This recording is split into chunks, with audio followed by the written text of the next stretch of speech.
निवेदिता हिंदी एवं विधि कक्षाओं में आप सभी विद्यार्थियों का स्वागत है।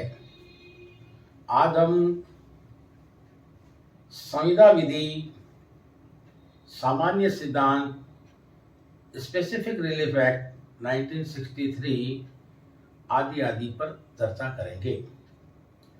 भारतीय संविदा अधिनियम 1872 संविदा से आप क्या समझते हैं? विधि मान्य संविदा के आवश्यक तत्वों का उल्लेख कीजिए। What do you understand by contract? Explain the essential elements of a valid contract. भारतीय संविदा अधिनियम 1872 की धारा 2H संविदा की परिभाषा दी गई है, जिसके अनुसार वह करार जो विधितः परिवर्तनीय हो संविदा है। An agreement enforceable by law is a contract. सरल शब्दों में यह कहा जा सकता है कि विधि द्वारा परिवर्तनीय करार संविदा है। मुल्ला के अनुसार विधि द्वारा परिवर्तनीय प्रत्येक करार या वचन संविदा है। Every agreement or promise enforceable by law is a contract. सामान्य के अनुसार ऐसा संविदा एक ऐसा करार है जो पक्षकारों के बीच दायित्वों का सृजन एवं उन्हें परिभाषित करता है। Contract is an agreement creating and defining obligations between parties. इसी प्रकार सर विलियम एंसन के अनुसार संविदा से अभिप्राय दो या दो से अधिक व्यक्तियों के बीच ऐसे करार है जो विधि द्वारा परिवर्तनीय है। इस प्रकार उपरोक्त परिभाषाओं से यह स्पष्ट है कि संविदा के लिए मुख्य रूप से दो बातों का जरूरी है: पक्षकारों के बीच किसी करार का होना और नंबर 2 ऐसे करार का इन्फोर्सेबल बाय लॉ विधि द्वारा परिवर्तनीय होना। मान्य संविदा के निम्नलिखित आवश्यक तत्व हैं। संविदा अधिनियम 1872 की धारा 10 में परिवर्तनीय करारों का उल्लेख किया गया है। धारा 10 के अनुसार सब करार संविदाएं हैं यदि वे संविदा करने के लिए सक्षम पक्षकारों की स्वतंत्र सहमति से किसी विधिपूर्ण प्रतिफल के लिए और किसी विधिपूर्ण उद्देश्य से किए जाते हैं और एतद द्वारा अभिव्यक्त शून्य घोषित नहीं किए गए हैं। आपने देखा धारा 10 में संविदा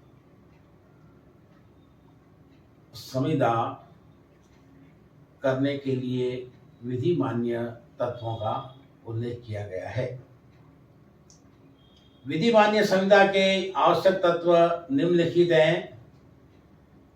मैं निवेदन करना चाहूँगा, आगामी वीडियो तथा और अन्य विषयों के लिए इस चैनल को सब्सक्राइब करें। धन्यवाद। विधि मान्य संविदा के आवश्यक तत्व नंबर 1 करार का होना।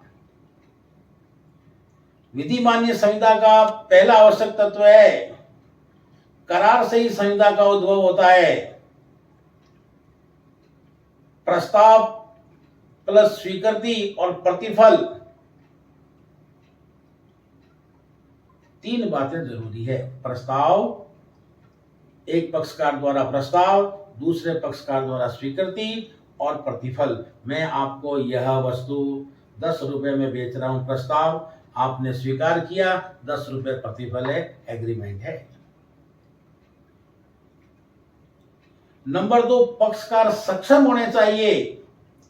विधि मान्य संविदा का दूसरा आवश्यक तत्व है पक्षकारों की सक्षमता।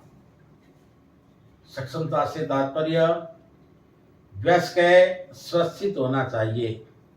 दूसरे शब्दों में अवयस्क या अनसाउंड माइंड है तो ऐसी स्थिति में किया गया करार शून्य माना जाएगा। और मौरी बीबी वर्सेस धर्मोदास घोष के मामले में ये कहा गया, माइनर के साथ किए गए करार की प्रकृति शुरू से ही शून्य है। अवयस्क व्यक्ति के साथ में किया गया करार शून्य है। तो आपने देखा विधि मान्य संविदा का पहला आवश्यक तत्व करार का होना, नंबर 2 पक्षकारों का सक्षम होना, तीसरा स्वतंत्र सहमति फ्री कंसेंट तीसरा आवश्यक तत्व है। यहां सहमति को हम नेगेटिव सेंस में, तथ्यों के भ्रम में दी गई सहमति सहमति नहीं है। उत्पीड़न भय में दी गई सहमति सहमति नहीं है। पागल या नशे में उन्मुक्त व्यक्ति द्वारा दी गई सहमति सहमति नहीं है। क्षति के भय से दी गई सहमति सहमति नहीं है। यानी असम्यक असर, डरा धमका के या कपट से ली गई सहमति सहमति नहीं है। प्रपीड़न, असम्यक असर, कपट, दुर्व्यपदेशन दूसरे शब्दों में दी गई सहमति सहमति नहीं मानी जाएगी। और स्वतंत्र सहमति के बिना किए गए करार शून्य करणीय होते हैं। चौथा, विधिपूर्ण प्रतिफल और उद्देश्य का होना। विधि मान्य संविदा का चौथा आवश्यक तत्व है लॉफुल कंसिडरेशन एंड ऑब्जेक्ट। बिना प्रतिफल के करार शून्य हैं। विधिपूर्ण प्रतिफल होना चाहिए। विधिपूर्ण प्रतिफल कब माना जाएगा? ऐसा कार्य जो विधि द्वारा निषेध नहीं हो, जिस कार्य को करना या न करना अपराध है, आप उस बात का करार नहीं कर सकते। वह इस प्रकृति का नहीं हो जो कानून के प्रावधानों को विफल कर देगा। कपट गुण नहीं होना चाहिए या किसी व्यक्ति की शरीर या संपत्ति को क्षति कारित करने वाला नहीं होना चाहिए। दूसरे शब्दों में विधि मान्य संविदा का चौथा आवश्यक तत्व है विधिपूर्ण प्रतिफल एवं उद्देश्य का होना तथा नंबर 5 अभिव्यक्त रूप से शून्य घोषित नहीं किया जाना चाहिए। और ध्यान से समझना, जैसे बिना प्रतिफल के किया गया करार शून्य है, विवाह या व्यापार के अवरोध में पैदा करने वाला करार शून्य है, विधिक कार्यों में हस्तक्षेप करने वाला करार शून्य है, अनिश्चितता के करार कि परसों जो है मूसलाधार बारिश होगी, आप जो है कॉन्ट्रैक्ट कर लीजिए, बाजी के करार, असंभव घटनाओं पर आश्रित करार, आप मेरे को 5 लाख रुपए दीजिए, मैं आज मंगलवार को सोमवार में कन्वर्ट कर दूंगा या सोमवार को शुक्रवार में कन्वर्ट कर दूंगा। असंभव कार्य करने का करार, जो कार्य असंभव है, 1 घंटे में 100 कमरों का निर्माण, 2 टैंकर पानी पीने का, आसमान से चांद के पास वाले 4 तारे तोड़कर लाने का करार। तो 5वीं शर्त है अभिव्यक्त रूप से शून्य घोषित किया हुआ नहीं होना चाहिए। और नंबर 6 लिखित और अनुप्रमाणित। जहां किसी संविदा का भारत में प्रवृत्त किसी विधि के अधीन लिखित और अनुप्रमाणित होना जरूरी है, वहां ऐसी संविदा का लिखित और प्रमाणित होना जरूरी है, आवश्यक है। तो हमने देखा विधि मान्य संविदा के यही आवश्यक तत्व हैं। इन्हें विधि मान्य संविदा की शर्तें भी कहा जा सकता है। करार का होना, नंबर 2 पक्षकार सक्षम होने चाहिए, नंबर 3 स्वतंत्र सहमति, नंबर 4 विधिपूर्ण प्रतिफल और उद्देश्य, नंबर 5 शून्य न हो, नंबर 6 लिखित और अनुप्रमाणित। जिस संविदा में ये 6 बातें हैं, 1 करार, नंबर 2 सक्षम पक्षकार, नंबर 3 स्वतंत्र सहमति, नंबर 4 वैधपूर्ण प्रतिफल और उद्देश्य, नंबर 5 शून्य न हो, नंबर 6 लिखित और अनुप्रमाणित। संविदा के इन 6 तत्वों से मिलकर जो है संविदा का सृजन होता है। एक ऐसा करार जिसमें पक्षकार सक्षम है, जिसमें स्वतंत्र सहमति है, जिसमें प्रतिफल वैध वैध विधिपूर्ण प्रतिफल और उद्देश्य है, तथा जो शून्य नहीं है, जो लिखित और अनुप्रमाणित है, ऐसा करार संविदा कहलाएगा और विधि द्वारा परिवर्तनीय है। दूसरे शब्दों में, ऐसा करार जो विधि द्वारा परिवर्तनीय है वो संविदा है। 2J या 2H, जिसमें हमने पढ़ा an agreement enforceable by law is a contract. मेरा दूसरा प्रश्न है, सभी संविदा करार होते हैं परंतु सभी करार संविदा नहीं होते।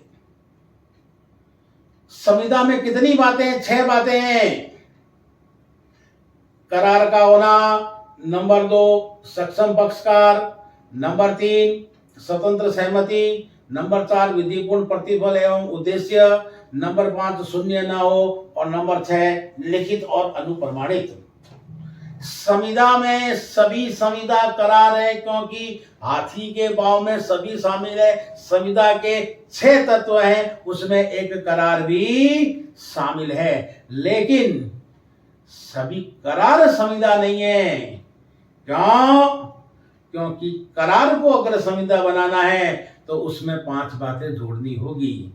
सक्षम पक्षकार, नंबर 2 स्वतंत्र सहमति, नंबर 3 विधिपूर्ण प्रतिफल एवं उद्देश्य, नंबर 4 शून्य न हो और नंबर 5 लिखित और अनुप्रमाणित। संविदा में तो करार शामिल है, लेकिन करार को संविदा करना है तो 5 बातें और जोड़ दो। 1 + 5, 1 यानी करार +5। पक्षकार सक्षम होने चाहिए, स्वतंत्र सहमति होनी चाहिए, नंबर 3 विधिपूर्ण प्रतिफल और उद्देश्य शून्य ना हो और 5वां लिखित और अनुप्रमाणित। ये करार में 500 बातें जोड़ते ही करार भी संविदा बन जाएगा। केवल करार संविदा नहीं है, संविदा में तो करार है, इसलिए हम कह सकते हैं ऑल कॉन्ट्रैक्ट आर एग्रीमेंट, क्योंकि कॉन्ट्रैक्ट में एग्रीमेंट शामिल है। But all agreement are not contract because 5 बातें नहीं है। समस्त अनुबंध ठहराव होते हैं परंतु समस्त ठहराव अनुबंध नहीं होते हैं, आदि आदि। आपने प्रश्न देखा, पढ़ लेना इसको। करार और संविदा में क्या अंतर है? करार में 5 बातें नहीं है, संविदा में करार सहित 6 बातें हैं। यही करार और संविदा में अंतर है। इसी प्रकार से मेरा अगला प्रश्न जो परीक्षा के दृष्टिकोण से अत्यंत महत्वपूर्ण है, प्रतिफल के अर्थ की व्याख्या कीजिए। प्रतिफल अवैध कब हो जाता है? इसी प्रकार से बिना प्रतिफल के करार शून्य हैं। एन एग्रीमेंट विदाउट कंसिडरेशन, अपवादों सहित व्याख्या कीजिए। Discuss with exceptions. तो ध्यान से सुनना, संविदा विधि में प्रतिफल का महत्वपूर्ण स्थान है। यह संविदा का एक आवश्यक तत्व है। आपने विधि मान्य संविदा के 6 आवश्यक तत्व पढ़े, उसमें विधि मान्य संविदा के लिए प्रतिफल का होना जरूरी है, क्योंकि बिना प्रतिफल के करार शून्य हैं। संविदा अधिनियम 1872 की धारा 2घ में प्रतिफल को परिभाषित किया गया है।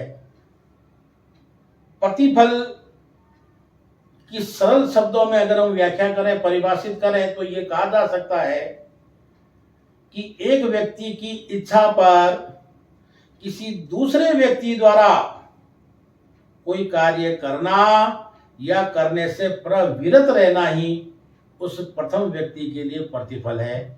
जैसे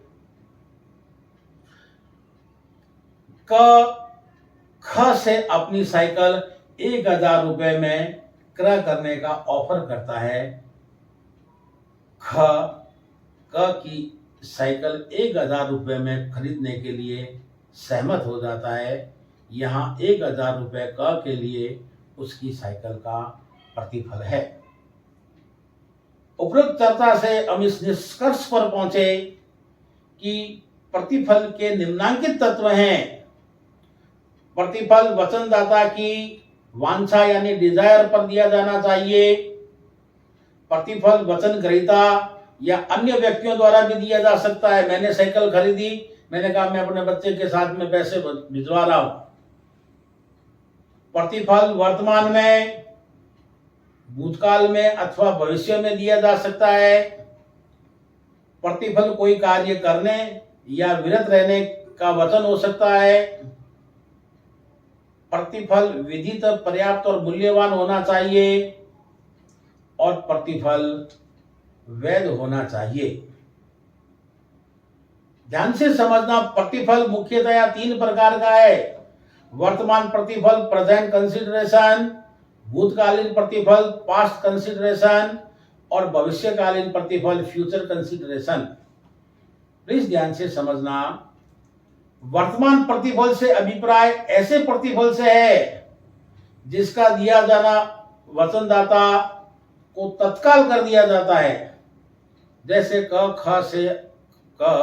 ख को अपना वाहन 50,000 रुपए में बेचने का ऑफर कर रहा है। ख उसी समय उसने 50,000 रुपए दे दिए, तो क द्वारा ख को वाहन का पोजेशन भी दे दिया। यह वर्तमान या तत्कालिक प्रतिफल है। आप पैसे देकर टीवी लाए, मोबाइल लाए, वस्तु लाए, जीवन की मूलभूत आवश्यकताओं से संबंधित कुछ सामान लाए, आपने पैसे दिए और तुरंत आपने उस वस्तु को प्राप्त कर लिया। तत्काल या वर्तमान प्रतिफल है। भूतकालीन प्रतिफल पूर्व में की गई सेवाओं के एवज में दिया जाने वाला प्रतिफल है। क ख की इच्छा पर ख के परिजनों की देखरेख करता है कि मैं तो सर्विस लग गई, बाहर हूं, मेरे माता पिता की उचित देखभाल करना, ध्यान रखना। 3 वर्ष बाद ख को वचन देता है कि उसके द्वारा की गई सेवाओं के बदले वो 10,000 रुपए देगा। यहां ख को क द्वारा दी गई पूर्व सेवाएं भूतकालीन प्रतिफल कहलाएगी। और भविष्यकालीन प्रतिफल से तात्पर्य अभिप्राय ऐसे प्रतिफल से है जिसका संदाय भविष्य में किया जाता है। जैसे आपने 15 अगस्त को संपत्ति खरीदने का सौदा किया।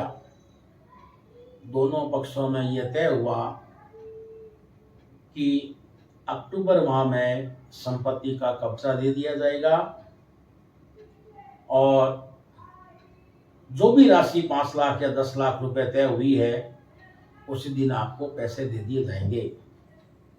यहां पर 5 लाख रुपए जिस दिन मकान लिया जाएगा 2 महीने बाद आपको 5 लाख रुपए दे दिए जाएंगे। ये भविष्यकालीन प्रतिफल है, क्योंकि संविदा का उद्भव तो 15 अगस्त को हो ही गया था, लेकिन प्रतिफल का संदाय 2 महीने बाद हो रहा है।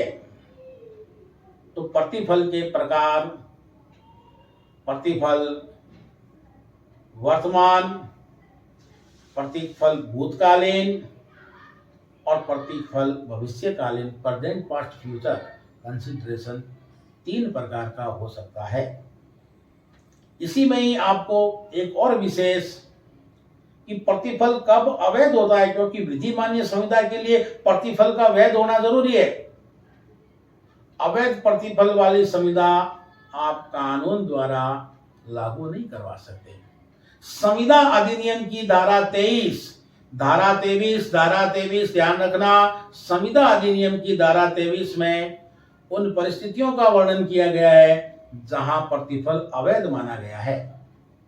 5 परिस्थितियां हैं। नंबर 1, जहां विधि द्वारा निषेध है, प्रतिफल अवैध माना जाएगा।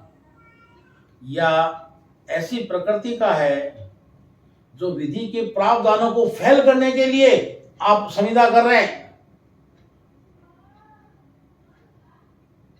कोई कार्यक्रम है, बाधा पहुंचाने के लिए कॉन्ट्रैक्ट किया जा रहा है, विधि के प्रावधानों को फेल करने के लिए, क्या आप धोखे से, कपट से कोई संविदा कर रहे हैं? आपने अमेजॉन से साड़ी मंगवाई थी, लेकिन उसमें तो 2 बनियानें आ गई, पैसे साड़ी के ले लिए, साड़ी की कीमत 5,000, लेकिन बनियान आई 100 रुपए की 2। तो यह कपटपूर्ण है, अवैध माना जाएगा। इसी प्रकार से शरीर या किसी संपत्ति को क्षतिकारित करने वाला हो, किसी का माथा फोड़ने के लिए, सर फोड़ने के लिए संविदा नहीं की जा सकती। किसी को मेंटली टॉर्चर करने के लिए संविदा नहीं की जा सकती। किसी के बारे में आप डिफेमेटरी स्टेटमेंट नहीं दे सकते। किसी की मान अर्थात प्रतिष्ठा को हानि पहुंचाने के लिए संविदा नहीं की जा सकती। किसी की संपत्ति को नुकसान पहुंचाने के लिए आप संविदा नहीं कर सकते। तो पड़ोसी के विवाह है, उसका मेरा खेत पड़ोसी का खेत पास है, उसकी फसल जो है पक गई है, वो शादी के लिए बाहर गया है, 10 मजदूरों को लाया और मैंने कटवा लिए। यहां पर काटने वाला दोषी नहीं है, कटवाने वाला दोषी है। लेकिन बिना किसी जानकारी के उन्हीं मजदूरों ने चलते हुए एक और खेत की फसल को काट कर लेकर चले गए। किसी की संपत्ति को नुकसान कर रहे हैं। आपकी दीवार इतनी है, आप इतनी लंबी कील लेकर आए और उसको ठोकना शुरू किया, पड़ोसी की ईंटें निकाल दी, सांपत्तिक क्षति। या जिस कार्य को न्यायालय द्वारा लोक नीति के विरुद्ध मान लिया गया है, वहां पर भी प्रतिफल जो है अवैध होगा। इसके बाद में जो है हम चर्चा करेंगे बिना प्रतिफल के करार शून्य हैं। हम चर्चा करेंगे बिना प्रतिफल के करार जो है शून्य हैं। भारतीय संविदा अधिनियम की धारा 25 में ये कहा गया है कि बिना प्रतिफल के करार शून्य है। जैसे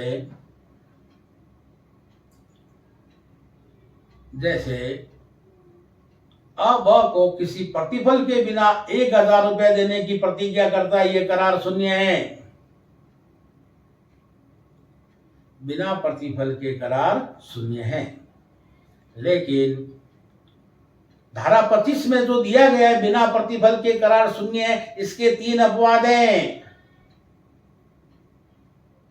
जहां प्रतिफल के बिना किए गए करार भी वैध है, वैलिड है और इन्फोर्सेबल है, परिवर्तनीय है। जैसे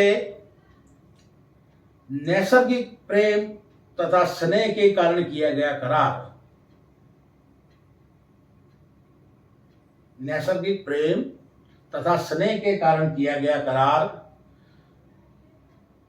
जो लिखित में तथा रजिस्टर्ड है, प्रतिफल न होते हुए भी मान्य है। नंबर 2, भूतकालीन कार्य के लिए कुछ प्रतिफल देने का वचन जो स्वेच्छापूर्वक किया गया है, या टाइम बार ऋण, म्याद से बाहर होने वाले ऋण को चुकाने का वचन। नैसर्गिक प्रेम और स्नेह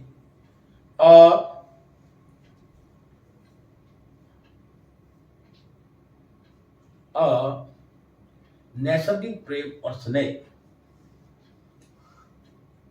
के कारण और नैसर्गिक प्रेम और स्नेह में पिता पुत्र, पति पत्नी, भाई भाई आदि संबंध आते हैं। ऐसे संबंधों के भीतर बिना प्रतिफल के किया गया करार मान्य है। जैसे अनैसर्गिक प्रेम और स्नेह से अपने पुत्र को कहता है कि मैं तेरे को 1,00,000 रुपए का एप्पल का फोन दिलाने की प्रतिज्ञा करता हूं। यह प्रतिज्ञा लेखबद्ध कर रहा है। अब वह के प्रति इस प्रतिज्ञा को लेखबद्ध करता है, उसे रजिस्ट्रीकृत करता है, यह संविदा है। बिना प्रतिफल के होते हुए भी संविदा है।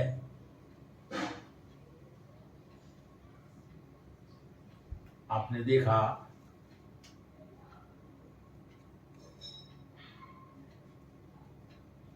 देखा बिना प्रतिफल के किए गए करार शून्य हैं। नैसर्गिक प्रेम,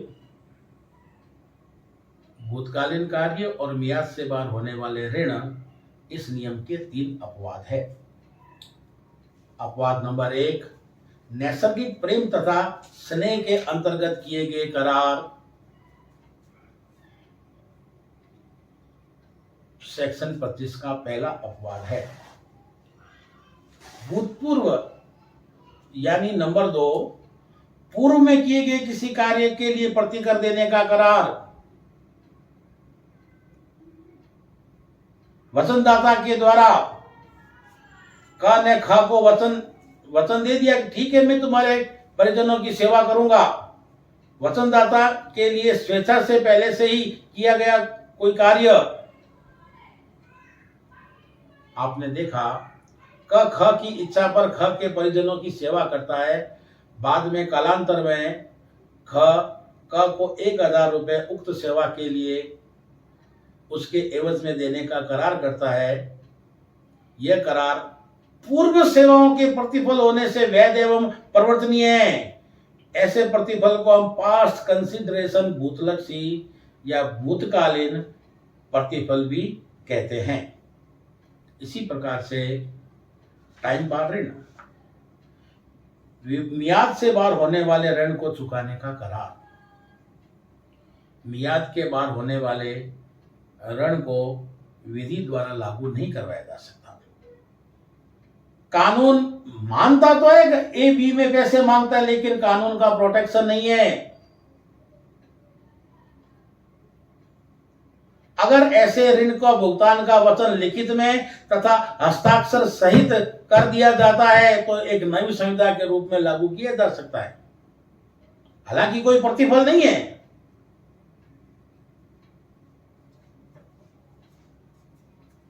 तो आपने देखा बिना प्रतिफल के करार शून्य है।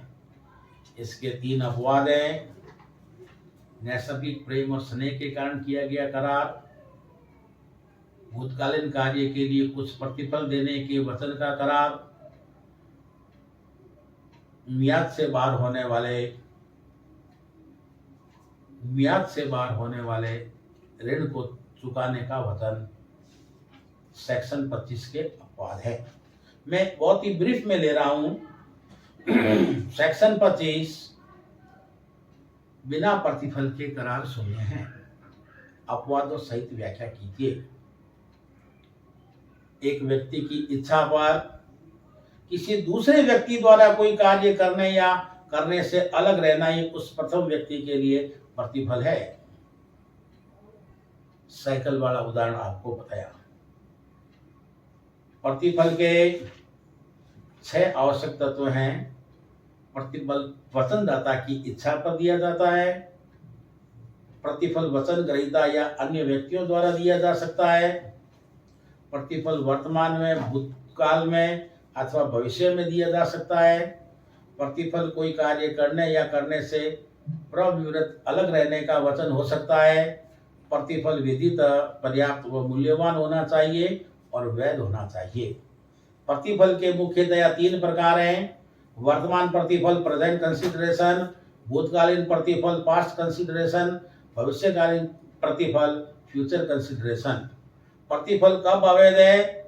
संविदा अधिनियम की धारा 23 के अनुसार प्रतिफल तब अवैध माना गया जब वह विधि द्वारा निषेध हो, जब वह ऐसी प्रकृति का हो कि उसे विधि के उपबंधों को विफल कर देगा, प्रतिफल अवैध माना गया है। कपटपूर्ण हो, किसी शरीर या संपत्ति को क्षतिकारित करने वाला हो, या उसे न्यायालय द्वारा लोक नीति के विरुद्ध मान लिया जाए तो धारा 23 के अनुसार ऐसा प्रतिफल अवैध माना गया है। फिर हमने देखा बिना प्रतिफल के करार शून्य हैं। बिना प्रतिफल के करार शून्य हैं, लेकिन उक्त नियम के 3 अपवाद हैं। नैसर्गिक प्रेम और स्नेह के अधीन किया गया करार। विवाह में पिता अपनी पत्नी को विवाह जो है उसमें पिता अपनी पुत्री को कुछ अपने पास से कुछ वस्तुएं देता है, बिना प्रतिफल है।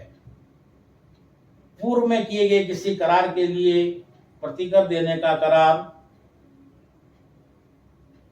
दूसरा अपवाद, और तीसरा अपवाद परिसीमा विधि द्वारा बाधित ऋण, टाइम बार ऋण संदाय करने का करार इसका अपवाद है। तो ये हमने देखा कि बिना प्रतिफल के करार शून्य है। इसी कड़ी में मैं थोड़ा सा समय और लूंगा कि कौन से प्रतिफल और उद्देश्य विधिपूर्ण है और कौन से नहीं है, कौन से नहीं है। तो आपने देखा सेक्शन 23 विधि उल्लेख किया गया है कि जो विधिपूर्ण और विधिपूर्ण नहीं है, धारा 23 कि में जो बातें दी गई है, प्रतिफल है वो अवैध है और इनको माइनस कर दीजिए, प्रतिफल जो है विधिपूर्ण माना गया है। जैसे धारा 23 में आपने 5 बातें पढ़ी, विधि द्वारा निषिद्ध हो,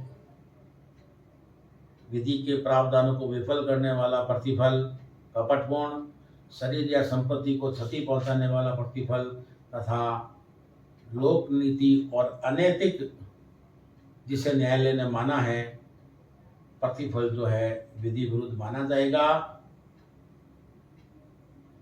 ऐसा करार जिसका उद्देश्य और प्रतिफल विधि विरुद्ध है वह शून्य माना जाएगा। धन्यवाद। मैं पुनः निवेदन करूंगा कि आगामी इसी विषय की वीडियो और अन्य विषयों की वीडियो के लिए इस चैनल को सब्सक्राइब करें। धन्यवाद। जय भारत, जय हिंद।